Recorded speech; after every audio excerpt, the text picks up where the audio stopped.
Okay जी, जिन लोगों ने join कर लिया है उनको दोबारा सेशन में खुशामदीद कहते हैं। थोड़ा सा वेट कर लें ताकि जो रिमेनिंग हमारे पास पार्टिसिपेंट्स हैं वो भी सेशन को ज्वाइन कर सकें।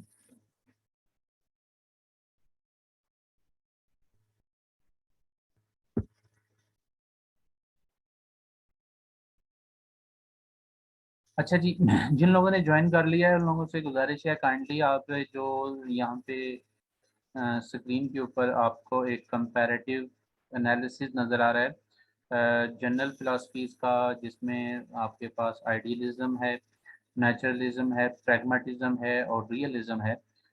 इनको ज़रा थोड़ा-सा आप अंडरस्टैंड करने की कोशिश करें ताकि मैं जो लोगों को जॉइन करवा लूँ, फिर उसके बाद हम आगे कंटिन्यू करेंगे।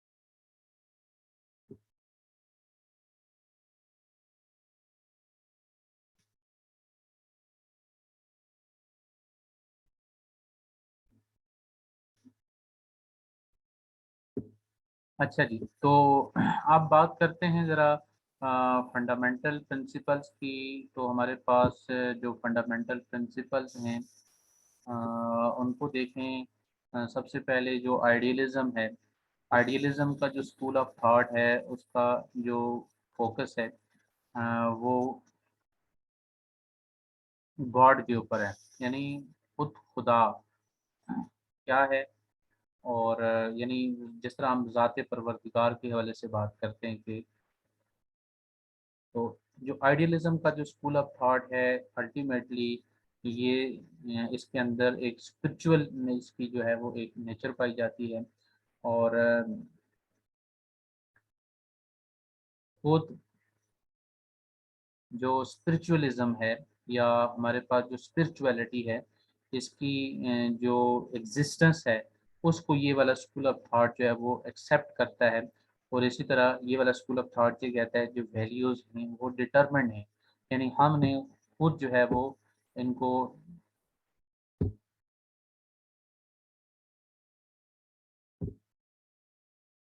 तख्लीक नहीं करना, बल्कि ये वाली जो वैल्यूज़ हैं ये ऑलरेडी हमारे पास मौजूद हैं।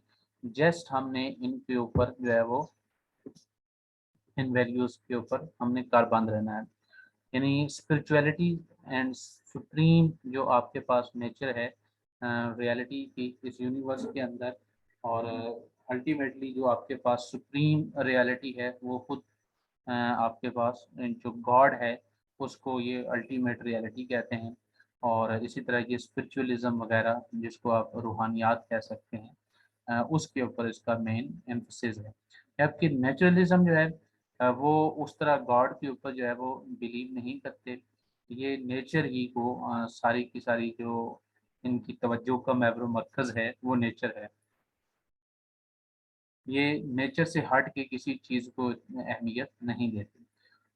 अच्छा, इनका जो बिलीव है वो ये है कि जो मैटर और जो मटेरियल वर्ल्ड है सिर्फ यही आपके पास होल यूनिवर्स है। इसके अलावा आपके पास यूनिवर्स के अंदर कोई चीज़ मौजूद नहीं है। यानी जो भी आपका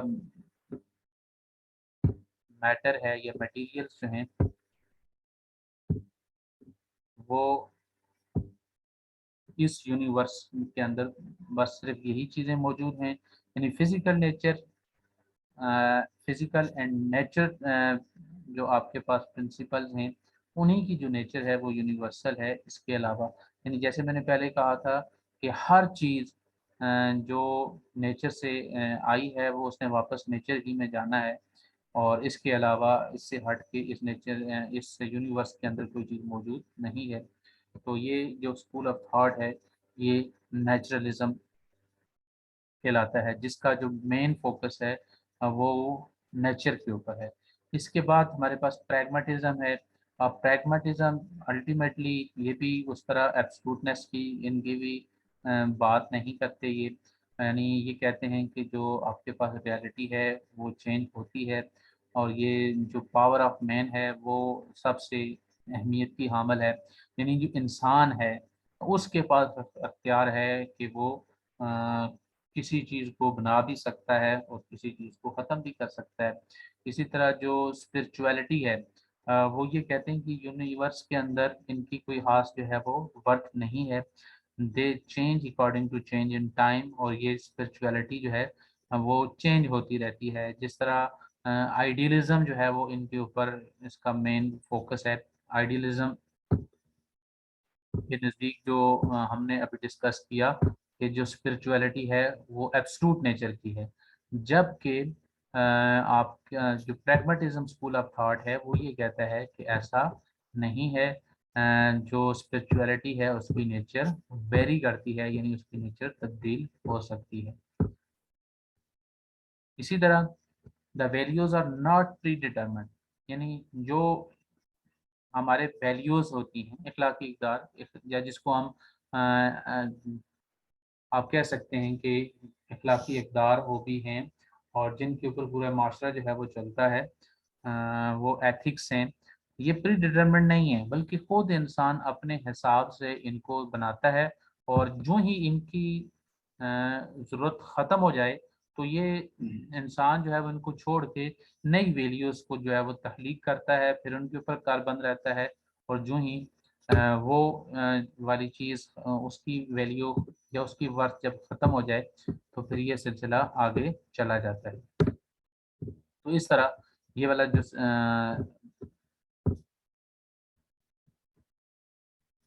प्रोसेस है वो कंटिन्यू रहता है। यानी प्रैग्मेटिज्म अल्टीमेटली ह्यूमन एक्सपीरियंसेस की बात करते हैं। इनके नज़दीक जो ह्यूमन जो हैं ये इनका असल किरदार ह्यूमंस का है, यही जो है वो वैल्यूज़ को बनाते हैं, और यही वैल्यूज़ के ऊपर कारबंद भी रहते हैं, और यही वैल्यूज़ को ख़त्म भी कर सकते हैं, और नई वैल्यूज़ को तख्लीक करने वाले भी यही हैं। और इखलाकी इक़दार कोई प्री डिटरमिन्ड नहीं है, बल्कि इनको बनाया जाता है, और जो ही उनकी ज़रूरत ख़त्म होती है तो वो अल्टीमेटली ख़त्म हो जाते हैं।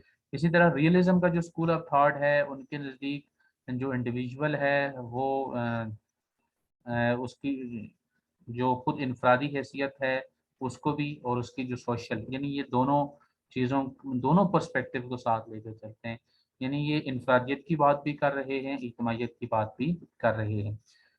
ये इनका जो बिलीव है वो मटेरियल वर्ल्ड के ऊपर है, यानी ये स्पिरिचुअलिज्म के ऊपर इनका भी एम्फसिस नहीं है, बल्कि ये जो है वो मटेरियल वर्ल्ड के ऊपर जो है वो इनका एम्फसिस है।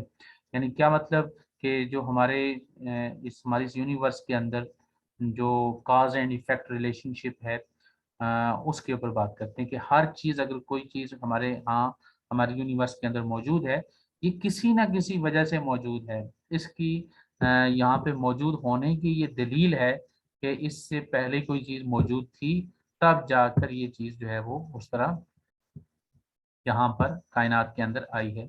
तो ये हमारे पास जो स्कूल ऑफ थॉट है इसका जो एम्फसिस है ये मटेरियल वर्ल्ड के ऊपर भी है और स्पिरिचुअल वर्ल्ड के ऊपर भी इसका एम्फसिस है। जी, आवाज़ मेरी अगर आप लोगों तक क्लियर पहुंच रही है तो चैट में मुझे इन्फॉर्म कर दीजिएगा, और साथ में ये भी इन्फॉर्म कर दीजिएगा कि ये जो डिस्कशन हो रही है आप लोगों तक पहुंच भी रही है, क्लियर अंडरस्टैंड होता जा रहा है, जो कॉन्सेप्ट दिया जा रहा है आप इसको पिक भी कर रहे हैं। देखें, मेरे लिए ये चीज़ मैटर नहीं करता कि यहाँ पे क्लास के अंदर बहुत ज़्यादा स्ट्रेंथ हो। मेरे लिए मैटर ये कर रहा है कि अगर आप में से एक भी स्टूडेंट अगर इसको अंडरस्टैंड कर रहा है उसको किसी हद तक, ये चीज़ मैं आपको क्लियर बता रहा हूँ, ये चीज़ देखें अगर 50% भी हो रहा है ना तो मेरे ख्याल में ये बहुत ज़्यादा हो रहा है, बहुत ज़्यादा हो रहा है। क्यों? अभी हम एक शनाख्ती कार्ड आप लोगों के सामने शेयर कर रहे हैं इन फिलॉसफीज़ का। जिसमें आप देखें ये जस्ट मेन पॉइंट्स हैं। डिटेल एक्सप्लेनेशन आप लोगों को नहीं उस पर दी जा सकती। किसी एक जो है वो मसलन 40 मिनट के लेक्चर के अंदर फिलासफीज, एजुकेशनल फिलासफीज को अगर आप उनके कंटेंट देख लेना तो फिर आपको पता चलेगा कि कितना जो है वो डीप कंसर्न है। जस्ट एक आप लोगों को आप हिंट दिए जा रहे हैं, और आप लोग इतने काबिल हैं कि आप को अगर वो चाबी पकड़ा दी जाए तो आप उनको आगे जो है वो ताला खोलने की सलाहियत आप लोगों के पास मौजूद है। जी, एजुकेशनल फिलासफीज की तरफ आ रहे हैं। एजुकेशनल फिलासफीज को मैंने डिटेल से डिस्कस किया हुआ है।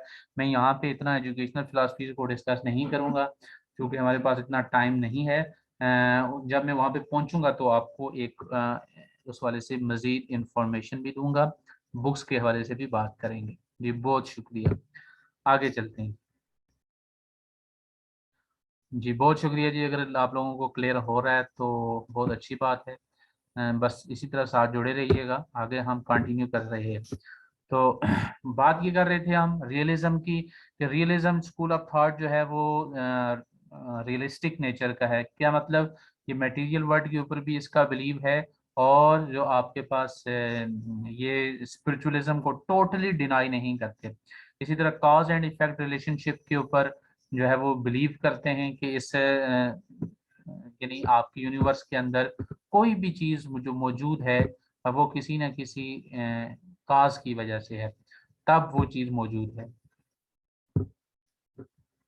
काज एंड इफेक्ट रिलेशनशिप तो आप लोगों को इस वजह से पता ही होगा, अब हम उसको इतना डिटेल से डिस्कस नहीं करते। नेक्स्ट स्लाइड की तरफ जा रहे हैं, इसी कॉन्सेप्ट को आगे लेके जा रहे हैं। अब आइडियलिज्म जो है वो कंप्लीट स्पिरिचुअल व्यू पॉइंट्स, यानी आइडियलिज्म का मेन फोकस है स्पिरिचुअलिटी के ऊपर, और ये एक मोनेस्टिक कॉन्सेप्ट है। यानी एक ही इसकी जो है वो आप कह सकते हैं कि पूरी की पूरा इसका सेंट्रल पॉइंट जो है वो एक ही है, और वो है स्पिरिचुअलिटी। जबकि नेचुरलिज्म, अगर आप दूसरे कॉलम के ऊपर जाएं, अभी हम एम्स ऑफ एजुकेशन को नहीं डिस्कस कर रहे, ऊपर वाला जो हमारे पास एक हॉरिजॉन्टल लाइन है उसके ऊपर जाइएगा, पांचवा पॉइंट है उसको डिस्कस कर रहे हैं कि आपके पास जो मटेरियल, जो नेचुरलिस्ट हैं, उन वो फुली मटेरियलिस्टिक और मैकेनिकल एटीट्यूड है उनका। यानी वो मटेरियल वर्ल्ड के जो है वो उसके ऊपर बिलीव करते हैं। इनका भी जो कॉन्सेप्ट है वो मोनिस्टिक है, यानी ये बिलीव करते हैं कि स्पिरिचुअलिटी नाम की कोई चीज़ इस यूनिवर्स के अंदर मौजूद नहीं है। जो चीज़ मौजूद है वो ये मटेरियल की फॉर्म में मौजूद है, यानी मैटर है। इसी तरह जो आपका प्रैग्मेटिज्म या प्रैग्मेटिक स्कूल ऑफ थॉट जो है वो ये कहता है कि आपकी इसका जो पॉइंट ऑफ व्यू है वो साइकोलॉजिकल एंड ह्यूमनिस्टिक व्यू है, व्यू पॉइंट है। यानी ये साइकोलॉजी के हिसाब से, और जो खुद इंसानी जो आप कह सकते हैं डिजायर्स जो होती हैं, तो इस तरह इसका मतलब ये हुआ, ये एक प्लोरिस्टिक कॉन्सेप्ट अपने अंदर रखता है। यानी इसके अंदर कोई मोनेस्टिक व्यू नहीं पाया जाता, बल्कि इसके अंदर आपके पास ह्यूमनिज्म भी है, और आपके पास साइकोलॉजी से रिलेटेड भी चीज़ें यहाँ पे मौजूद हैं।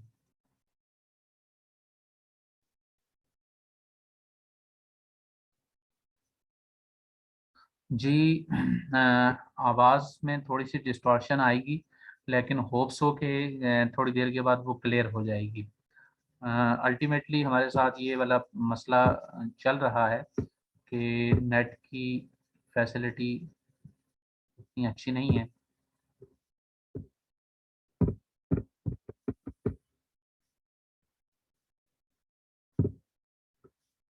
तो ये भी हो सकता है कि मेरी तरफ नेट की स्पीड अच्छी हो लेकिन आपकी तरफ ना हो।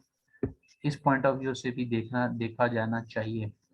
अच्छा जी, तो जो हम डिस्कस कर रहे थे प्रैग्मेटिज्म को, तो प्रैग्मेटिज्म का जो स्कूल ऑफ थॉट है उसकी जो उस नेचर है या उसका जो कॉन्सेप्ट है वो प्लुरलिस्टिक है। अब यानी इसके अंदर साइकोलॉजिकल व्यू भी है और ह्यूमनिस्टिक व्यू भी है।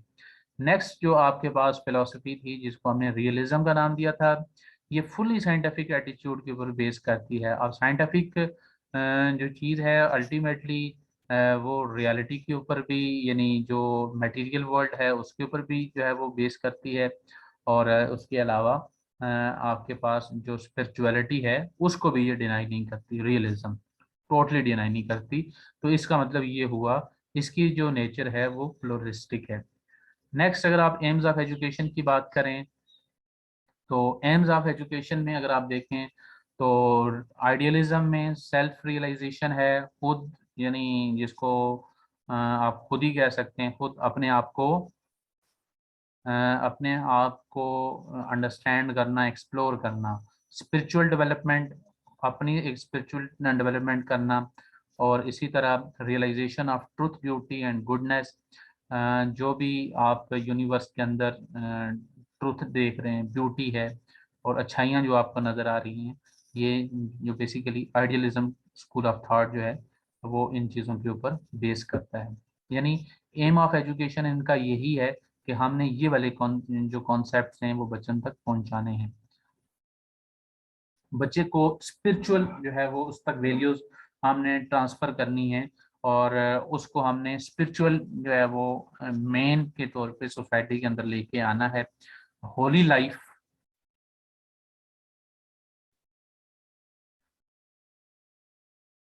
जी, मुझे सिग्नल मिला है कि यहाँ पे इंटरनेट इशू का। तो अगर आप लोगों तक मेरी आवाज़ क्लियर पहुंच रही है तो प्लीज़ चैट में इन्फॉर्म कर दीजिएगा। कुछ लोग वेब कैम उन्होंने अपना ऑन किया हुआ है और वो लेक्चर को सुन रहे हैं, उनसे गुजारिश है कि वेब कैम ऑन किए बगैर भी आप लेक्चर को सुन सकते हैं, कोई इशू नहीं है।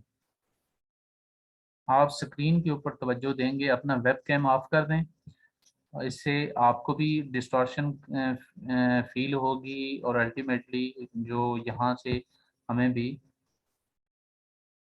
इशू फेस करना पड़ रहे हैं। तो जिन लोगों ने,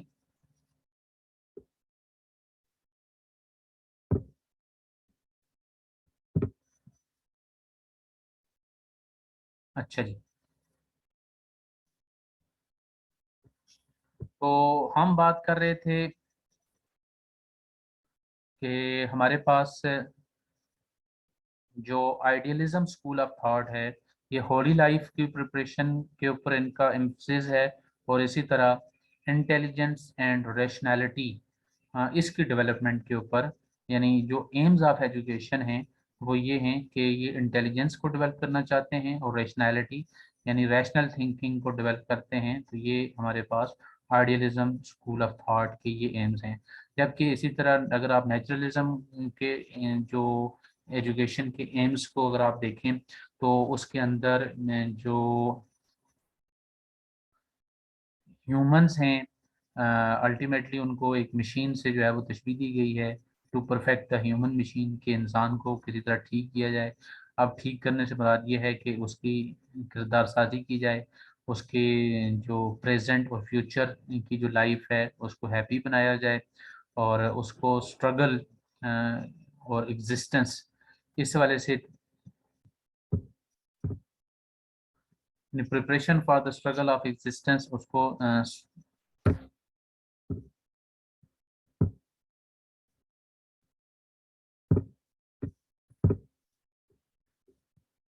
अच्छा जी, ये साथ साथ लोगों को ज्वाइन भी करवाना पड़ रहा है, उस वजह से थोड़ा सा इशू आप लोगों को फेस करना शायद पड़ रहा होगा। अच्छा जी, तो preparation for the struggle of existence के जो एग्जिस्टेंस है, आप अपने वजूद को किस तरह बरकरार रख सकते हैं। और इसी तरह अडेप्टेशन इन एनवायरनमेंट, आप किसी भी माहौल के अंदर आप जाएं तो उस माहौल के अंदर अपने आप को ढाल लें। तो ये आपके पास जो मटेरियलिज्म या जिसको हम नेचुरलिज्म की हमने बात की थी, इसी तरह इम्प्रूवमेंट ऑफ रेशियल जो गेन्स हैं, अब जो रेसेस हैं उसके वाले से ये बात कर रहे हैं कि सोसाइटी के अंदर जो भी आप देखते हैं कि डिफरेंट जो रेसेस हैं वो मौजूद होती हैं, लेकिन आपने उनकी इम्प्रूवमेंट के हवाले से। अब इसी तरह नेक्स्ट हमारे पास नेचुरल डेवलपमेंट है कि जो एक आप कह सकते हैं कि हमने ऐसे एम्स इनके अंदर अपने एजुकेशन के अंदर शामिल करने हैं। जो नेचुरलिस्ट हैं वो ये कहते हैं कि इससे हम अपने जो नेचुरल डेवलपमेंट कर सकें, और इसी तरह जो एक ऑटोनॉमी है, खुद मुख्तारी सालमियत, उसको जो है वो बरकरार रखा जा सके। नेक्स्ट आपके पास प्रैग्मेटिज्म स्कूल ऑफ थॉट के नज़दीक जो एम ऑफ एजुकेशन है वो पहले से प्री डिटरमिंड नहीं होते, यानी उसको पहले से प्लान नहीं किया जाता, बल्कि क्लासरूम के अंदर जाके टीचर जो है वो एक्सपीरियंस से ये बात जो है वो अंडरस्टैंड करेगा कि बच्चों को क्या ज़रूरत है और बच्चों तक क्या चीज़ पहुंचानी जानी चाहिए। इसी तरह सोशल एडजस्टमेंट की बात करते हैं, हार्मोनी की बात करते हैं, और इसी तरह न्यू वैल्यूज़ की डेवलपमेंट की बात करते हैं, या न्यू वैल्यूज़ की क्रिएशन की बात की जाती है। तो ये हमारे पास जो स्कूल ऑफ थॉट है ये प्रैग्मेटिज्म है। इसी तरह जो रियलिज्म स्कूल ऑफ थॉट के नज़दीक जो एम ऑफ एजुकेशन है वो ये है कि बच्चे को रियल लाइफ के लिए प्रिपेयर किया जाए, जो एक हकीकी ज़िंदगी होती है जिसके अंदर बच्चे को मुश्किलात का भी सामना करना पड़ेगा, आसानियाँ भी आएंगी। इसी तरह उसकी physical mental powers of the child को डेवलप करना है हमने, कि बच्चा जो है वो जहनी तौर पे मजबूत है, या जिसको हम मजबूत एसाब का हामिल फर्द कह सकते हैं। Developing training of science, science के अंदर उसकी अच्छी ट्रेनिंग हमने जो है वो डेवलप करनी है। और इसी तरह सोशल इन्वायरमेंट के अंदर किस तरह अपने आप को एडजस्ट करना है, और इसी तरह वोकेशनल एजुकेशन को इम्पार्ट करना, यानी जो टेक्निकल एजुकेशन है उसके ऊपर काम करना। इसी तरह अगर हम टीचिंग मेथड्स की बात करें कि हम कौन कौन से टीचिंग मेथड्स हमारे लिए सूटेबल हैं, तो जो आइडियलिस्ट हैं उनके नज़दीक कोई स्पेसिफिक मेथड उस तरह तो है नहीं है कि जैसे हम कोई एक स्पेसिफिक मेथड की अगर हम जो है वो बात करें। यहाँ पे इलेक्ट्रिक मेथड, यानी दो या दो से ज़्यादा जो टीचिंग मेथड्स हैं उनको आप आपस में कंबाइन करके आप जो है वो मसलन लेक्चर मेथड के साथ आप किसी दूसरे मेथड को भी मर्ज करके आप जो भी कॉन्सेप्ट बच्चों तक डिलीवर करना चाह रहे हैं वो आप कर सकते हैं। नेचुरलिज्म में मोटिवेशन है, इंटरेस्ट ऑफ चाइल्ड आपने टीचिंग मेथड के जरिए डेवलप करना है, मोटिवेशन है, इंटरेस्ट ऑफ चाइल्ड है। और इसी तरह आपके पास डायरेक्ट एक्सपीरियंस, डायरेक्ट एक्सपीरियंस कौन से मेथड्स हैं जिनसे बच्चे को हासिल हो सकता है, जैसे प्रोजेक्ट मेथड है, इंक्वायरी है, और इसी तरह प्रॉब्लम सॉल्विंग मेथड वगैरह ये इसके अंदर भी आ सकते हैं। इसी तरह नेक्स्ट आपके पास है प्रैग्मेटिज्म। प्रैग्मेटिज्म चूँकि ये डिपेंड ही ह्यूमन एक्सपीरियंस के ऊपर करता है, तो इसीलिए इसके अंदर प्रोजेक्ट ही से इंसानी जो आप कह सकते हैं तजर्बा उसके अंदर।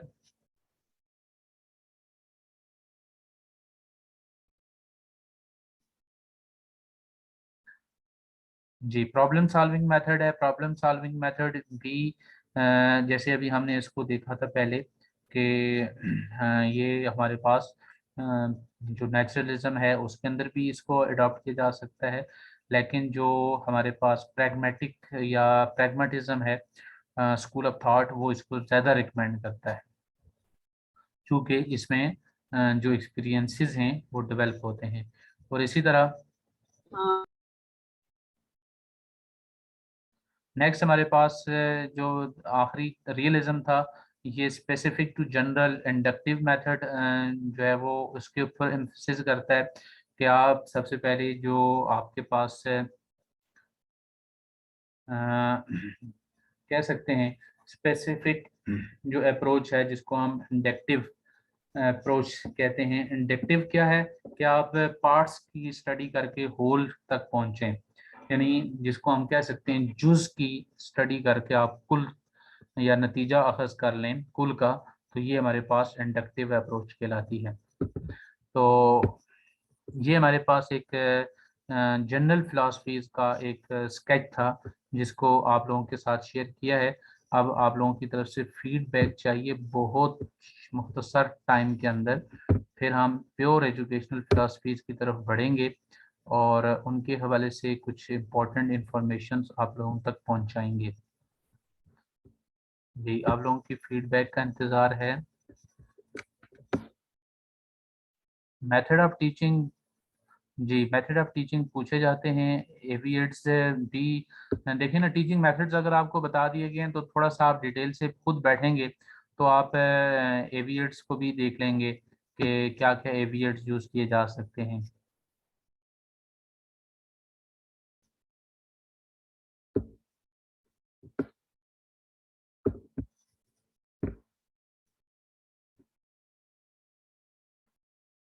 अच्छा जी, नेक्स्ट जा रहे हैं हम एजुकेशनल फिलॉसफीज की तरफ।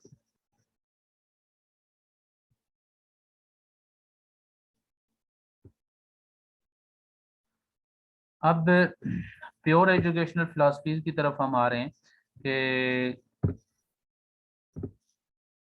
अब एजुकेशनल, सबसे पहले तो हमने ये देखना है कि फिलॉसफीज ऑफ एजुकेशन से मुराद क्या है।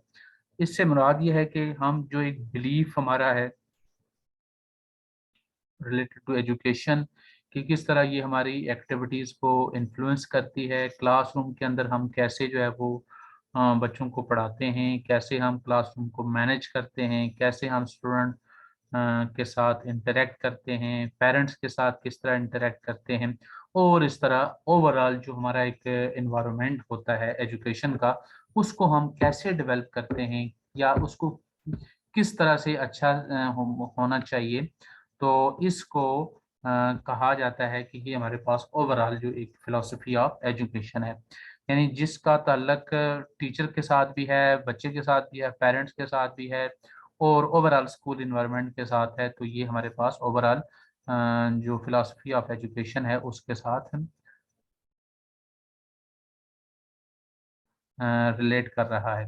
तो ये हमारे पास जो है वो फिलॉसफी ऑफ एजुकेशन है कि खुद तालीम क्या है, तालीम किस मकसद के लिए दी जा रही है, कैसे दी जा रही है, कौन देगा, कैसे देगा, कहाँ देगा, ये और कैसे पता चलेगा कि तालीम के इगराज व मकासद क्या हैं, या जो पहले अभी हमने एम ऑफ एजुकेशन को देखा, किन मेथड्स के जरिए हम बच्चों को पढ़ाएंगे, कैसे असेस करेंगे, ये सारी की सारी चीज़ें जो है वो बेसिकली आपके पास फिलॉसफी ऑफ एजुकेशन का कंसर्न है।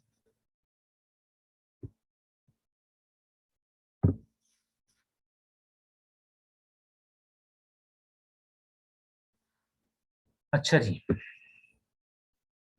अभी आप यहाँ पे देख सकते हैं कि पर्पस ऑफ एजुकेशन क्या हो सकता है अकॉर्डिंग टू जो हमारे पास फिलॉसफीज ऑफ एजुकेशन है।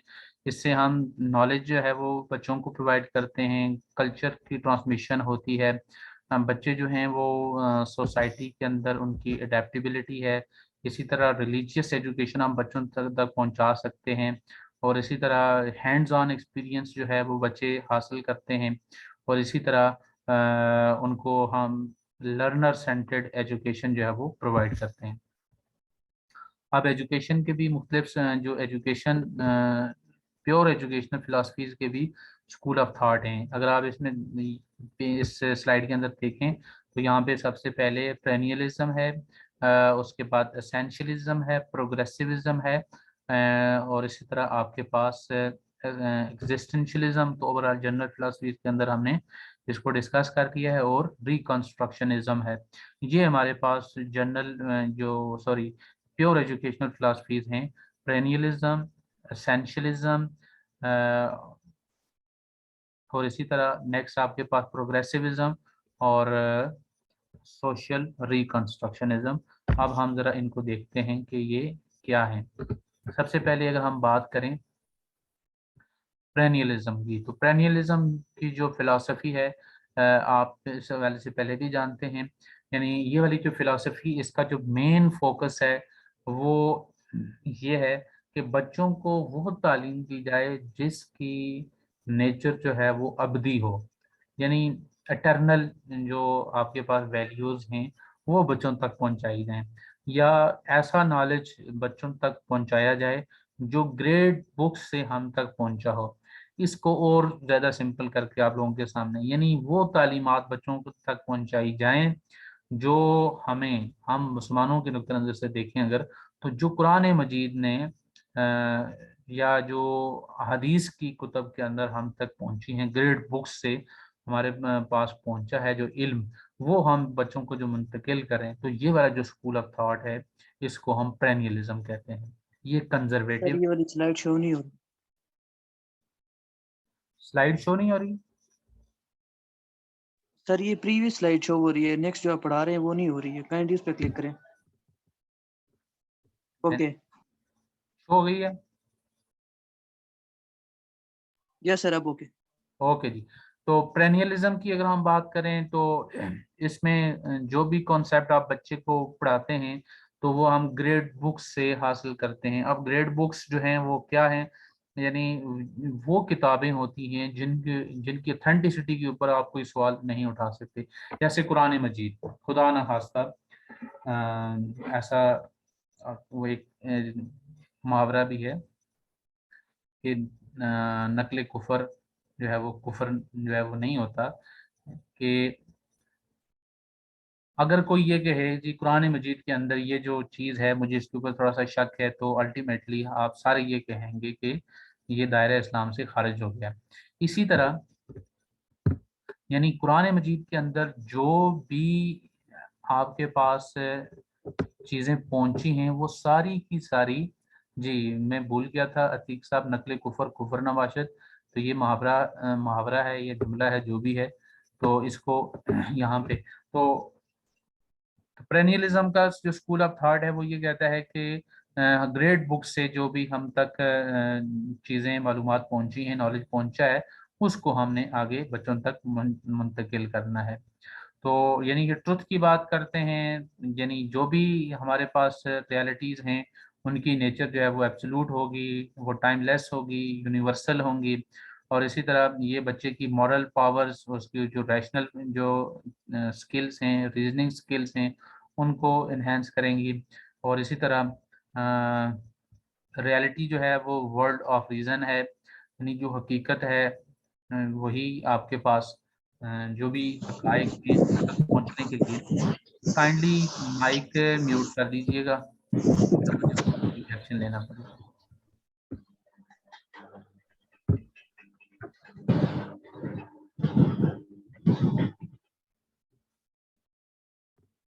ओके जी। तो इस तरह टीचर जो हैं उनका जो मेन फोकस होता है वो नॉलेज बच्चों तक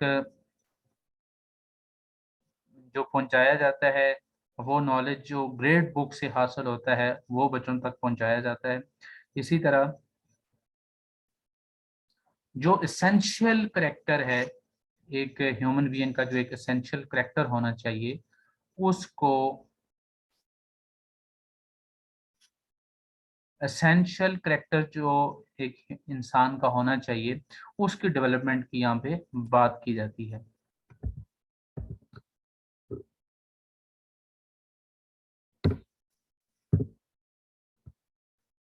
अच्छा जी। जो प्रेनियलिज्म है इसमें जो मेन और उसकी जो एग्जिस्टेंस है वो इंतहाई अहमियत की हामिल इसलिए है क्योंकि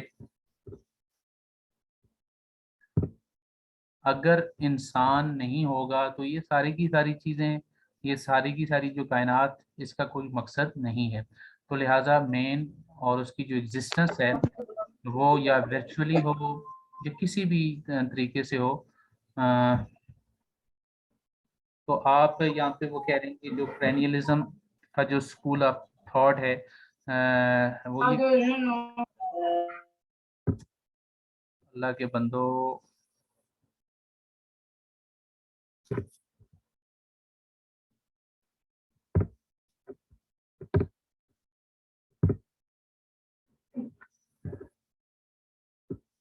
अच्छा जी। तो बात ये हो रही थी कि हमारे पास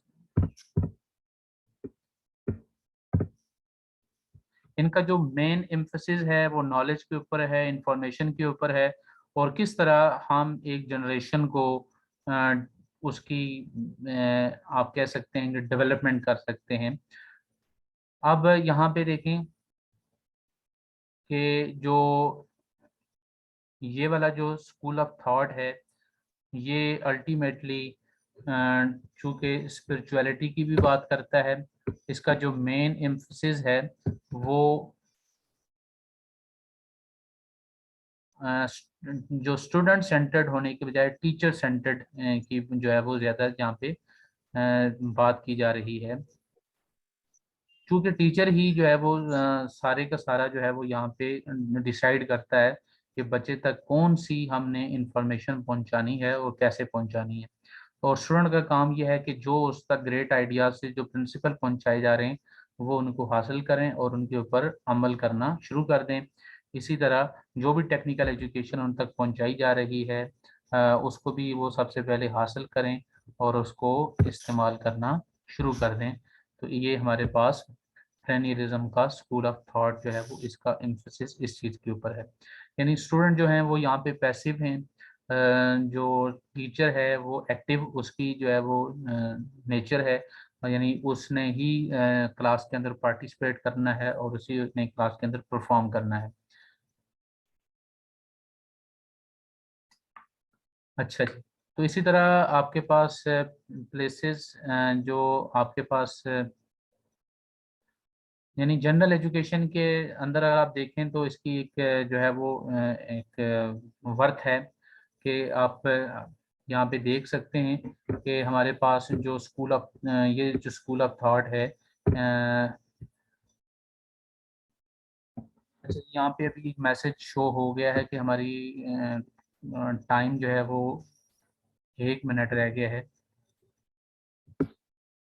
जबकि अभी तक हमारे पास जो कंटेंट है वो काफ़ी मौजूद है। तो नेक्स्ट इसको शुरू किया जाए या नहीं?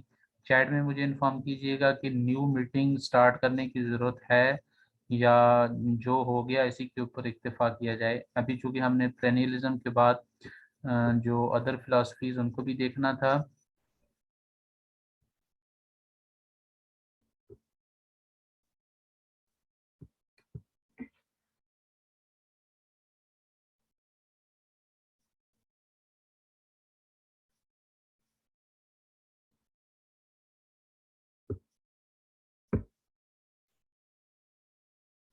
अच्छा जी। तो प्रेनियलिज्म स्कूल ऑफ थॉट जो है वो बेसिकली रॉबर्ट मैनार्ड जो हैं वो स्कूल ऑफ थॉट के एक्सपोनेंट हैं। यानी सबसे पहले इन्होंने एक 100 ग्रेट बुक्स के ऊपर मुश्तमिल एक जो है वो